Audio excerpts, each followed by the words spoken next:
Oh, c'est deuil. La famille, les Ivoiriens ne peuvent plus voyager au Canada, c'est fini. Ils sont partis encore se gâter là-bas. Les Canadiens ont amené cette affaire de brouteur, cette affaire d'escroquerie des Ivoiriens à l'Assemblée. Donc l'Assemblée canadienne est dans l'obligation de prendre une mesure nécessaire pour stopper ce fléau. Alors je vous parle, le visa entre la Côte d'Ivoire et le Canada sera suspendu d'ici peu de temps. À cause de quoi? À cause des personnes qui sont dans le pouvoir d'Alassane Ouattara et qui sont en train de délivrer des fausses visas aux brouteurs. Actuellement, la Côte d'Ivoire ne peut plus voyager au Canada. Il dit, et dans tout ça, on va dire que Johnny Patiko ne dit pas la vérité. Écoutons aussi mon car c'est lui qui nous a fait le rapport. Regardons la vidéo jusqu'à la fin pour la décortication. Toutes les familles ivoiriennes qui rêvent de faire partir les enfants au Québec, qui rêvent de faire partir les enfants au Canada, laissez tomber. Laissez tomber. Parce que l'Assemblée nationale canadienne, bon, québécoise, l'Assemblée nationale québécoise s'est réunie. Et le nom de qui est sorti là-bas? Le nom de qui est sorti là-bas? Le nom des Ivoiriens encore. Ça veut dire Yaoli. C'est ce qu'il a dit à Abraham Kone, le faux procureur d'Anyene maudit là. C'est ce qu'il lui a dit, c'est ça qui est là. Je lui ai dit de s'occuper, que l'accord de Budapest dit qu'il faut faire expatrier les cybercriminels. Il faut faire expatrier ceux qui passent par Internet pour aller prendre les enfants, pour aller les mougoules. Il faut les faire expatrier. Vous êtes acharné sur nous. Famille, écoutons la vidéo puis je reviens tout à l'heure. Au Québec, ces politiques permettent aux réseaux mafieux africains de s'infiltrer et d'exploiter les Québécois les plus vulnérables. Radio-Canada nous informe, par exemple, de l'arnaque sophistiquée de Mamadou Burke, un Ivoirien qui a escroqué 2 retraités québécois pour plus de 500 000 $ et potentiellement 1 million de dollars auprès de 20 victimes. Est-ce que le Premier ministre peut nous dire ce qu'il fait pour combattre ce fléau des faux étudiants criminels? L'honorable ministre de l'Immigration. Merci beaucoup, Monsieur le Président. Les Canadiens nous ont donné le mandat de rétablir les programmes des étudiants internationaux à des niveaux viables et nous le faisons. Presque 100 000 nouveaux étudiants de moins sont arrivés en 2025. On a aussi le projet de loi C2 ici devant nous pour réduire les chiffres et à prévenir les augmentations soudaines de demande.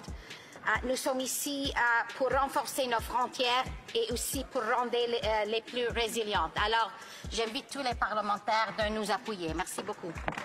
Honorable député de Charlebourg, Haut-Saint-Charles. Monsieur le Président, je pense que la ministre n'a carrément pas compris le problème. Là, il faudrait qu'elle comprenne que dans les visas donnés à des étudiants, il y en a 200 actuellement qui sont des Africains, qui font partie de la mafia africaine, qui sont sur le territoire du Québec, qui commettent des crimes de prostitution juvénile, des crimes d'arnaque, le vol d'automobile, etc. C'est un réseau international qui est maintenant rendu au Canada à cause des politiques laxistes des libéraux sur l'immigration. Est-ce que la ministre peut me confirmer qu'ils vont régler ce problème-là de faux visas étudiants? L'honorable ministre de l'Immigration. Merci beaucoup, Monsieur le Président. Mais je veux dire que anybody who commits tous ceux qui commettent un crime au Canada, peu importe leur statut, fera face aux conséquences. IRCC travaille avec le CBSA et tous nos partenaires ici pour assurer que si nous devons expulser quelqu'un, nous le... Kono, Oxymore, c'est ton tour. Non au 4e mandat dans notre pays. Il n'y aura pas de 4e mandat. Il n'y aura aucun 4e mandat dans notre pays. Et puis le président Gbagbo nous a dit quoi? Il nous a dit, bon, on écoute ce qu'il a dit ici. Quand quelqu'un m'insulte, au lieu de le mettre en prison, je l'insulte aussi et je continue mon cycle.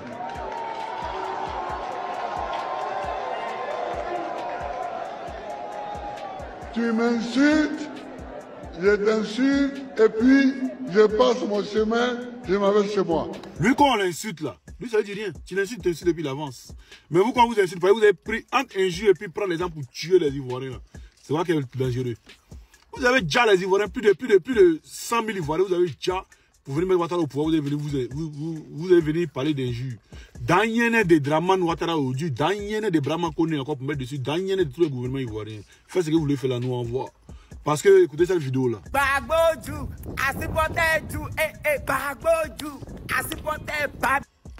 Voilà, il est d'abord quand c'est un Oubi Promas qui se permet d'insulter. Mais ça là, vous ne l'avez pas mis en prison. Hein. On va écouter notre vidéo encore. C'est un monument. Gbagbo est trop belle. Gbagbo c'est un moron. Gbagbo c'est un moron. Il divise la Côte d'Ivoire. Non, c'est ça qui est au Burkina. C'est ça qui est au... Voilà. Ben lui, il n'a pas été arrêté. Hein. Et je vous épargne Sissi qui dit non, Babo c'est un chien. Voilà, on devait lui faire ce qu'on a fait à Guéhi. Donc, moi aussi, je me base sur ça pour dire merde contre de Dramane Ouattara Odu, merde contre de tout son gouvernement et puis ceux qui sont fâchés donc avec quelque chose. Je vois clair dans ce que vous pouvez écrire là. Je vois clair dans les ça après. Plaisantin qu'on a. Là, vous avez supprimé ma première page là. Mais si c'est la deuxième page, je vais vous pull-up. Je vais vous montrer quelque chose encore. On est dedans. Donc, tous ceux qui vont envoyer les enfants au Canada pour aller étudier, pour aller faire truc, laissez tomber au Canada Eglisio actuellement. Là, les Ivoiriens ont tout gâté là-bas. Voilà, arnaque. Ça veut dire quand ils volent là, en Côte d'Ivoire, ça va. Voilà, donc, le gouvernement ivoirien est complice de ces arnaques là. C'est de ça qu'il s'agit. On est ensemble, famille. Chers compatriotes, mon nom c'est Benjamin Poué, président de la Fédération des associations ivoiriennes du Canada, FAIC. Depuis bientôt une semaine, un événement défraie la chronique au Canada suite au reportage du bureau d'enquête de Radio-Canada concernant certaines mafias africaines au Canada. Dès les premières heures, notre représentation diplomatique, son Excellence M. Bafétigui Ouattara, a produit un communiqué. Le dimanche 21 septembre 2025, la Fédération des associations ivoiriennes du Canada a tenu une réunion avec l'ensemble des présidents, les conseillers ainsi que les responsables des structures de la communauté ivoirienne au Canada.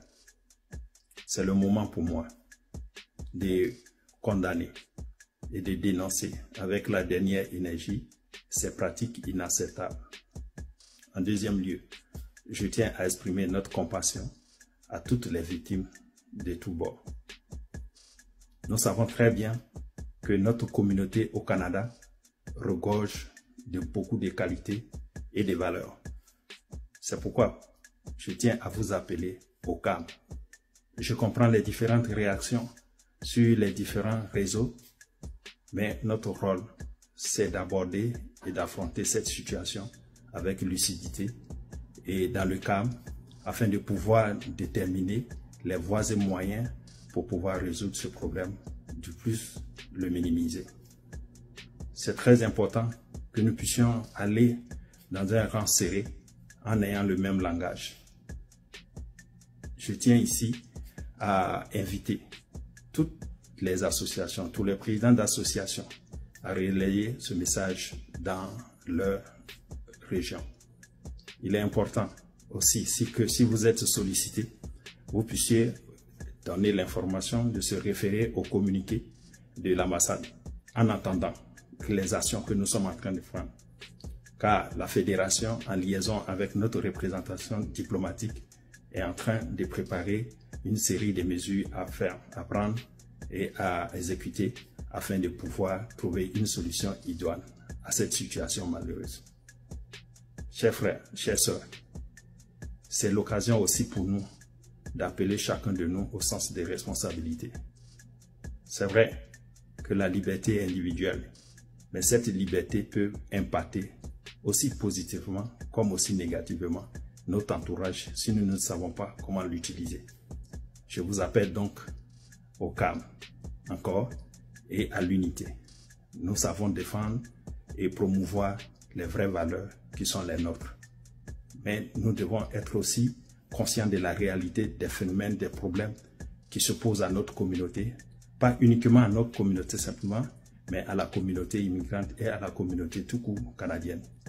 Nous vivons dans un pays et nous devons travailler à faire toujours ensemble de rehausser l'image de notre pays, la Côte d'Ivoire. Je sais compter sur vous, je sais compter sur tous et nous savons que nous pouvons faire de grandes choses dans ce pays pour le rayonnement de notre image, mais également le rayonnement de l'image de notre pays. Soyez toujours à l'écoute. Votre porte-parole ainsi que votre communauté travaillent à pouvoir vraiment vous proposer des actions concrètes pour qu'il y ait suffisamment de sensibilisation au niveau de tous ceux qui aspirent à venir au Canada, mais également pour tous ceux qui sont arrivés au Canada. J'en appelle encore à nos compatriotes qui s'éloignent de nos organisations, de nos associations. C'est très important que, étant loin de nos pays, nous puissions nous retrouver pour nous donner les bons conseils pour réussir notre intégration. Car ce pays regorge de beaucoup de potentialités. Si nous sommes unis, nous pourrons les saisir et que chacun puisse atteindre réellement son intégration et l'objectif pour lequel il s'est déplacé de la Côte d'Ivoire jusqu'au Canada de la bonne façon. Que Dieu veille sur la Côte d'Ivoire, sur la communauté ivoirienne, que Dieu veille sur le Canada, ce peuple qui nous accueille. Je vous remercie. La famille, j'espère que vous avez suivi la vidéo. Voilà, les Ivoiriens sont partis encore se gâter au Canada. J'avais posté une vidéo de Lini Kessi. Il disait, actuellement les Ivoiriens sont premiers que dans les choses mauvaises. Et il n'a pas menti, il a dit la vérité. Ouais, il a dit la vérité. À cause des personnes qui sont dans le gouvernement et qui sont en train de délivrer des fausses visas aux gens. Voilà, tout un peuple est privé de ne pas voyager au Canada. Et c'est affreux. Comment vous trouvez ça? S'il vous plaît, laissez vos avis dans le commentaire. Quand nous sommes arrivés à la fin de cette vidéo, prenez soin de vous, que le bon Dieu nous protège. On est ensemble.